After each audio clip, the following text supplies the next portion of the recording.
14.13 தான் பார்க்கணும். In a year, there are 956 births in a town A, of which 52.5% were males. So first என்ன கொடுத்துருக்காங்கன்னா down ஏ, இங்கே வந்து 2 இது கொடுத்துருக்காங்க, டவுன் ஏ, டவுன் பி. ஸோ இந்த 2 டவுனில் இருக்க மேலோட பர்சன்டேஜ் டிஃப்ரென்ஸ் வந்து கண்டுபிடிக்க சொல்லியிருக்காங்க. Difference in proportion of male birth. So இப்போ வந்து டவுன் ஏ இருக்கா, ஸோ 2 இது கொடுக்கும்போது நம்ம என்ன பண்ணோம்னா என்ன ஃபார்முலா யூஸ் பண்ணணும்னா இந்த ஃபார்முலா தான் யூஸ் பண்ணணும். P1 minus P2 divided by root of P cap Q cap 1 by N1 plus 1 by N2 இதான் யூஸ் பண்ணுவோம். இங்கே இருக்க இதை வந்து இந்த ஃபார்முலா யூஸ் பண்ணுவோம். ஃபஸ்ட்டு எடுத்தோடனே கிவன் நம்ம எழுதிக்கிறோம். ஸோ கிவன் நம்ம என்னென்னா இங்கே வந்து டவுன் ஏல வந்து 956 பர்த் கொடுத்துருக்காங்கல்ல. ஸோ டவுன் ஏல இருக்க மொத்த சாம்பிள் வந்து என்ன சொல்லியிருக்காங்கன்னா 956. அப்போ மொத்தமாக இந்த மாதிரி குடிக்கும் போது 2 இது இருக்கனால N1 N2 எடுத்துக்கிறேன். ஸோ டவுன் ஏல வந்து N1 எடுத்துக்கிறேன். N1ல என்ன இருக்குன்னா 956 சொல்லியிருக்காங்க. அப்போ N1 is equal to 956ன்னு எடுத்துக்கிறேன். அதுக்கப்புறம் என்ன சொல்லியிருக்காங்கன்னா of which 52.5% were male. இங்கே டவுன் ஏல இருக்க இது வந்து என்ன சொல்லியிருக்காங்கன்னா 52.5% இந்த டோட்டல் பாப்புலேஷனில் 52.5% யார் இருக்காங்கன்னா மேல் இருக்காங்க அப்படின்னு சொல்லியிருக்காங்க.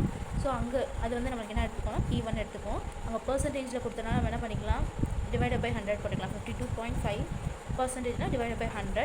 அப்போ டிவைடட் பை 100னா 2 0 இருக்குது. 2 0க்கு முன்னாடி நம்ம என்ன பண்ணணும், இந்த பாயிண்ட் வந்து கொண்டு வரணும். சாரி, 2 டிஜிட்டுக்கு முன்னாடி வந்து இந்த பாயிண்ட் வந்து கொண்டு வரணும். அப்போ 0.525ன்னு வரும். இது P1ஓட வேல்யூ. நெக்ஸ்ட் நமக்கு என்ன கொடுத்துருவாங்கன்னா while in town A and B combined, town Aவும் town Bயும் கம்பைன் பண்ணி the proportion in total of 1406, அதாவது டவுன் ஏக்கும் டவுன் பியும் கம்பைன் பண்ணாங்கன்னா அதோட டோட்டல் வந்து என்ன இருக்குன்னா 1406. அப்போ என்ன சொல்கிறாங்கன்னா N1ஐயும் N2வையும் கூட்டினா, மொத்த சாம்பிளையும் கூட்டினா 1406 பீப்புள் இருக்காங்க. இப்போ அதில் வந்து எத்தனை பேர் வந்து இதாக இருக்காங்கன்னா பர்த் வாஸ் 0.496. இப்போ ஒரு லார்ஜான ஒரு சாம்பிள் பற்றி பேசும்போது நம்ம என்ன பண்ணலாம்னா பி கேப்னு எடுத்துக்கலாம். ஸோ இதுதான் வந்து என்ன சொல்லியிருக்காங்கன்னா 0.496. இங்கே இருக்க டவுன் ஏக்கு மட்டும் 52.5% சொல்லியிருக்காங்கல்ல, அது வந்து ஸ்மால் P1 நம்ம எடுத்துக்கோம். இந்த மாதிரி லார்ஜாக பெரிய வேல்யூவாக கொடுக்குறது வந்து பி கேப்னு எடுத்துக்கோம். ஸோ பி கேப் நம்ம எடுத்துக்கும் போது நம்மளுக்கு வந்து 0. நம்மளுக்கு என்ன இருக்குது 496 வரும். அதுக்கப்புறம் is there any significant difference in the proportion of male birth in two town, significant difference இருக்கா அப்படின்னு சொல்லி கேட்டிருக்காங்க. ஸோ நம்ம வந்து கொடுத்துருக்கிறது இதுதான். ஸோ இதை வச்சு நம்ம சால்வ் பண்ணணும். ஸோ ஃபஸ்ட்டு இங்கே N1 N2 இருக்குது. ஆனால் N2ஓட வேல்யூ நம்ம இதை வச்சு நம்ம கண்டுபிடிச்சிடலாம். N1ஓட வேல்யூ தெரியும், N1ஓட வேல்யூ தெரியும், டோட்டல் வேல்யூ தெரியும். டோட்டலில் N1 மைனஸ் பண்ணால் நமக்கு என்ன கிடைக்கும், N2ஓட வேல்யூ கிடச்சிடும்.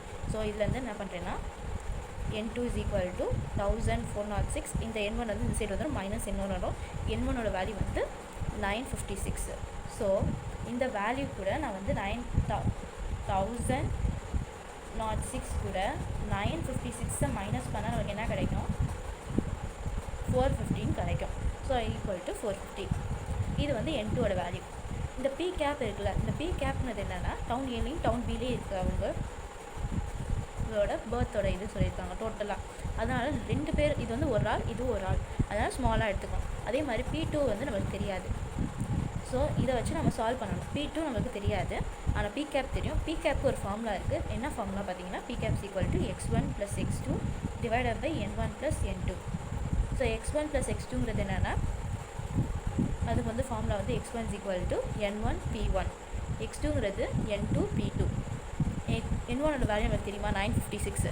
அப்போ 956 இன்ட்டு P1, P1ஓட வேல்யூ இந்த வேல்யூ, இந்த 2 வேல்யூ வந்து இது பண்ணிக்க போகிறோம். 956 இன்ட்டு 0.525 பண்ணால் 50.1 501.9. இது N2ஓட வேல்யூ என்னது, இங்கே x2ங்கிறது N2 இன்ட்டு P2. P2 நம்மளுக்கு தெரியாது, ஏன்னா N2 தெரியும். N2 வந்து 450 இன்ட்டு P2 தெரியாது, அது அப்படியே வச்சுக்கோங்க. அப்போ 450 P2ன்னு வரும். ஸோ இதை எடுத்து நம்ம இங்கே சப்ஸ்டியூட் பண்ண போகிறோம். x1ஓட வேல்யூ நமக்கு என்னது 501.9 ப்ளஸ் x2ஓட வேல்யூ வந்து 450 into P2 divided by N1 + N2ஓட வேல்யூ நமக்கு தெரியும் 1406. அதை எடுத்து எழுதிக்கிறோம். இந்த ஃபார்முலாவில் ஏ சப்ஸ்டியூட் பண்ணோம்னா நம்ம P2 வேல்யூ இதை வச்சு நம்ம கண்டுபிடிச்சிடலாம். அதனால் இங்கே சப்ஸ்டியூட் பண்ணுறோம். ஸோ இங்கே வந்து P கேப்போட வேல்யூ வந்து நமக்கு என்னது 0.496. அப்போ 0.496 ஈக்குவல் டு இந்த வேல்யூ வரும். ஸோ இது கூட நம்ம என்ன பண்ணிக்கணும் 501.9 ப்ளஸ் 450 P2 டிவைடட் பை 1406 வரும். இந்த வேல்யூ மல்டிப்ளை பண்ணிக்கணும். இதுக்கப்புறம் இது கூட மைனஸ் பண்ணி இது கூட டிவைட் இது கூட நம்ம ஃபஸ்ட்டு மல்டிப்ளை பண்ணிக்கோங்க. ஏன்னா P2ஓட வேல்யூ தான் நமக்கு தேவை. ஸோ இது மல்டிப்ளை பண்ணிக்கோங்க. 0.496 இன்ட்டு 1406 இது வருது. இந்த வேல்யூ என்னாகும் மைனஸில் வந்துடும். மைனஸ் ஏன்னா இங்கே வேல்யூ இப்படி வருது. அப்போ நமக்கு என்ன ஆகும்னா இந்த வேல்யூ மட்டும்தான் இருக்கும். இது ஆடிஷனில் இருக்குது. இந்த சைட் போகும்போது சப்ராக்ஷனில் வரும். ஸோ மைனஸ் 501.9 வரும். ஸோ இது மைனஸ் பண்ணுறோம். நெக்ஸ்ட்டு இந்த வேல்யூ மட்டும்தான் இருக்கும். ஸோ இது வந்து மல்டிப்ளையில் இருக்குது. ஸோ இந்த சைடு வரும்போது டிவைடில் வரும். டிவைடட் பை 450 நமக்கு என்ன வருதுன்னா 0.43439 வருது. ஸோ ஒரு 2 வேல்யூ 3 வேல்யூ வரைக்கும் நம்ம ஸ்டாப் பண்ணிக்கலாம். ஸோ நமக்கு என்ன இருக்குது P2ஓட வேல்யூ வந்து 0.43 வருது. 43 வந்து 4 வேல்யூ எடுத்துக்கோங்க. P2ஓட வேல்யூ நம்ம கொஸ்டினில் டிஃப்ரென்ஸ் இருக்கா அப்படின்னு சொல்லி கேட்டிருக்காங்க. நம்ம என்ன பண்ணோம்னா அசியூம் கொடுத்துருந்தாங்கன்னா டிஃப்ரென்ஸ் இருக்கான்னு கேட்டாங்கன்னா டிஃப்ரென்ஸ் இருக்குது அப்படின்னு சொல்லி நல் ஹைபாத்தசிஸில் எடுப்போம். ஆனால் அசியூம் கொடுக்கல. அசியூம்ன்ற வார்த்தையே அங்கே இல்லை. அதனால் நம்ம என்ன பண்ணுறோம்னா நல் ஹைபாத்தசிஸில்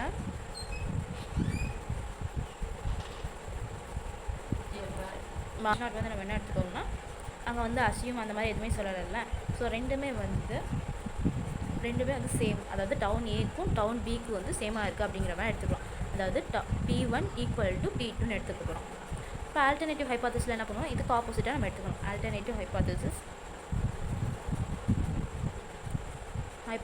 H1 எடுப்போம். H1 வந்து நம்ம என்ன எடுத்துக்கணும் P1 is not equal to P2ன்னு எடுத்துக்கணும். இப்போ தான் டெஸ்ட்டு ஸ்டாட்டிஸ்டிக்ஸ் இதுக்கு ஃபார்ம் என்னன்னா Z equal to P1 minus P2 divided by root of P cap Q cap into 1 by N1 plus 1 by N2.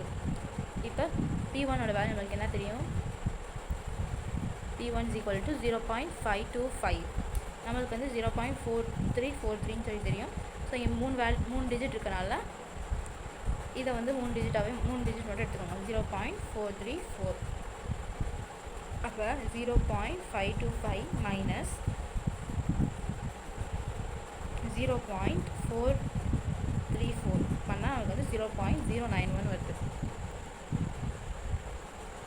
இங்கே P cap Q capனது என்னென்னா x by n. P cap is equal to P equal to x by n. xங்கிறது நமக்கு என்னது இங்கே வந்து 501.9 501.9 divided by nங்கிறது நமக்கு என்னது 956. இங்கே வந்து 2 இது இருக்கனால இங்கே வந்து P cap என்னன்னா P capோட வேல்யூ நமக்கு ஏற்கனவே கொடுத்துருக்காங்க 0.496. அது நம்ம எடுத்துக்கலாம்.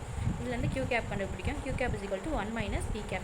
P capோட வேல்யூ 0.496. அப்போ 1 minus 0.496 பண்ணும்போது நமக்கு என்ன ஆன்சர் வரும் 0.504 வரும். ஸோ Q capோட வேல்யூ இந்த வேல்யூ. இந்த Pயோட வேல்யூ Qவோட வேல்யூ இங்கே சப்ஸ்டியூட் பண்ண போகிறோம். நமக்கு 0.496 இன்ட்டு இந்த வேல்யூ பண்ணுறோம். ஸோ அது ரெண்டுமே பண்ணும்போது நமக்கு என்ன வருதுன்னா 0. இந்த வேல்யூ வருது. இது கூட நம்ம வந்து 1 by N1 தானே. N1ங்கிறது நமக்கு என்னது 956. N2ங்கிறது வந்து 450. ஸோ அங்கே போய் சப்ஸ்டியூட் பண்ண போகிறோம். ஸோ இங்கே வந்து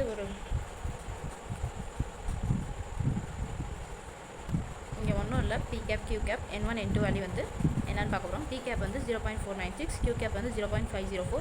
அதே மாதிரி N1ங்கிறது வந்து 956, N2ங்கிறது 450. இந்த வேல்யூலாம் சப்ஸ்டியூட் பண்ணால் நமக்கு ஃபைனலாக என்ன ஆன்சர் கிடைக்குதுன்னா 3.1836 வருதா. ஸோ 3 பாயிண்ட் நம்ம என்ன பண்ணிக்கலாம் ஃபைனல் ஆன்சர் வந்து 3.1836 வருது. ஸோ இது வந்து நமக்கு இங்கே வந்து கான்ஃபிடன்ஸ் லிமிட் எதுவும் கொடுக்கல. அதனால் நம்ம என்ன பண்ணுவோம்னா 3 கூட கம்பேர் பண்ணுவோம். இது வந்து Z வேல்யூ. இதில் வந்து மாடலஸ் இசட் கண்டுபிடிக்கும். மாடலஸ் இசட்னா இதே வேல்யூ தான் வருது. இது கூட 3 நம்ம கம்பேர் பண்ணும்போது என்ன பெருசு, இதுதான் பெருசு. அதனால H0 வந்து ரிஜெக்டட், H1 இஸ் அக்செப்டட். இப்போ H1ங்கிறது நம்மளுக்கு என்னது, அங்கே ரெண்டுமே நம்மளுக்கு என்னது, P is not equal to P2. அங்கே வந்து டிஃப்ரென்ஸ் இருக்குது, சிக்னிஃபிகண்ட் டிஃப்ரென்ஸ் இருக்குது அப்படிங்கிறத கன்க்ளூஷன் இந்த சம்மோட. ஏன்னா P1 இஸ் ஈக்குவல் டு P2னா அங்கே ரெண்டு பாப்புலேஷனும் சேமாக இருக்குன்னு அர்த்தம். P1 is not equal to P2னா அங்கே இருக்க டவுன் ஏல இருக்க பாப்புலேஷனும் டவுன் பியில் இருக்க மேல் பாப்புலேஷனும் டிஃப்ரென்ஸ் இருக்குது. நாட் ஈக்குவல்னா எனது ஒன்று வந்து கிரேட்டராக இருக்கணும், இல்லாட்டி லெஸ் தெனாக இருக்கணும். அதான் வந்து இங்கே அர்த்தம். ஸோ அதான் இங்கே வந்து டிஃப்ரென்ஸ் இருக்குது. ஏன்னா இங்கே இந்த மாதிரி இருந்துச்சுன்னா என்ன சொன்னேன், கிரேட்டர் தான் இருந்துச்சுன்னா H0 வந்து ரிஜெக்ட் பண்ணிக்கிறோம், H1 அக்செப்ட் பண்ணிக்கும். இப்போ H1 வந்து என்ன இருக்குது, P1 is not equal to P2. அதனால் இங்கே வந்து என்ன இருக்குன்னா ரெண்டு இதுலேயும் சிக்னிஃபிகண்ட் டிஃப்ரென்ஸ் இருக்குது அப்படின்னு சொல்லி நம்ம கன்க்ளூட் பண்ணிடுறோம். அவ்வளோதான் இந்த சம்.